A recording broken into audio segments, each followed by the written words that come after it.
बिस्मिल्लाहिर्रहमानिर्रहीम। अस्सलाम वालेकुम। इमाम शाफ़ी के ज़माने में एक खलीफ़ा ने अपनी बीवी को अजीब तरीके से तलाक दे दी और यह तलाक बाद निज़ाम फ़िक़्ह का बहुत बड़ा मसला बन गई। बादशाह अपनी मलका के साथ बैठा था कि हंसी मजाक में इसने अपनी मलका से पूछ लिया कि तुम्हें मेरी शक्ल कैसी लगती है। मलका जो बादशाह की अजीज़ तरीन बेगम थी और मजाक के मूड में बोली, मुझे आप शक्ल से जहन्नमी लगते हैं।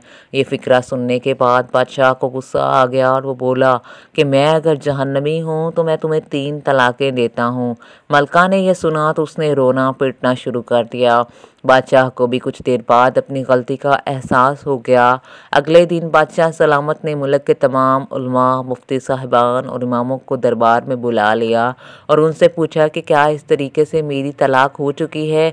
सबका बारी बारी यही कहना था कि हाँ, आपके तलाक हो चुकी है और शरीयत की रोशनी में मलका आलिया अब आपकी ज़ौजा नहीं रहीं। लेकिन इस महफ़िल में एक नौजवान मुफ्ती भी मौजूद थे और वो एक तरफ होकर बिल्कुल खामोश बैठे रहे। बादशाह ने उनसे भी यही सवाल पूछा। उन्होंने अर्ज़ किया, जनाब, ये तलाक नहीं हुई क्योंकि आपने मशरूत तौर पर कहा था अगर मैं जहन्नमी हूँ तो मैं तुम्हें 3 तलाक़ें देता हूँ और अभी तक ये तय नहीं हुआ कि आप जहन्नमी हैं कि नहीं हैं। आपको अगर कोई शख्स जन्नती होने की गारंटी दे दे तो आपकी ये तलाक नहीं होगी। बादशाह सलामत ने जोशीले अंदाज में पूछा, लेकिन मुझे इस चीज़ की गारंटी कौन देगा। सब उलमा इकराम ने इस सवाल के जवाब पर अपने सर झुका दिए कि दुनिया में कौन शख्स जन्नती है और कौन जहन्नमी है, इसकी कोई गारंटी नहीं दे सकता। इस नौजवान मुफ्ती ने जब तमाम उलमा इकराम को खामोश दिखा तो वो बादशाह सलामत से मुखातिब हुआ। बादशाह सलामत, मैं आपको ये गारंटी दे सकता हूँ, लेकिन इसके लिए मैं आपसे एक सवाल पूछूंगा।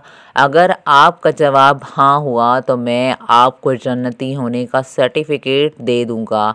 बादशाह ने कहा, हाँ पूछो। नौजवान मुफ्ती ने पूछा, क्या आपकी ज़िंदगी में कभी कोई ऐसा मौका आया था कि आप गुनाह पर कादिर रहे लेकिन आपने सिर्फ़ अल्लाह ताला के खौफ से वो गुनाह छोड़ दिया था। बादशाह ने सर उठाया और कहा, हाँ, एक बार ऐसा हुआ था कि मैं अपनी ख्वाबगाह में दाखिल हुआ था। वहाँ एक नौकरानी सफाई कर रही थी। वो लड़की इंतहाई खूबसूरत थी। मैं भटक गया। मैंने दरवाज़ा अंदर से बंद कर लिया और मैं गलत नीयत से उस लड़की की तरफ बढ़ा तो उसने रोना शुरू कर दिया और वो चिल्लाकर बोली, ऐ बादशाह, अल्लाह से डरो, वो तुमसे ज़्यादा ताकतवर है। मैंने जब ये सुना तो मेरे ऊपर अल्लाह ताला का खौफ तारी हो गया। मैं अगरचा बादशाह था, वो लड़की मेरे कमरे में थी। मैंने दरवाज़े को अंदर से कुंडी लगाई हुई थी और उस वक्त दुनिया की कोई ताकत मुझे बुराई से नहीं रोक सकती थी, लेकिन मैंने सिर्फ़ अल्लाह ताला के खौफ से दरवाज़ा खोल दिया और उस लड़की को जाने की इजाज़त दे दी। ये सब सुनकर वो तमाम नौजवान मुफ्ती मुस्कुराया और उसने कुरान पाक के सूरतुल अज़ाद की आयत नंबर 40 और 41 की तलावत फरमाई।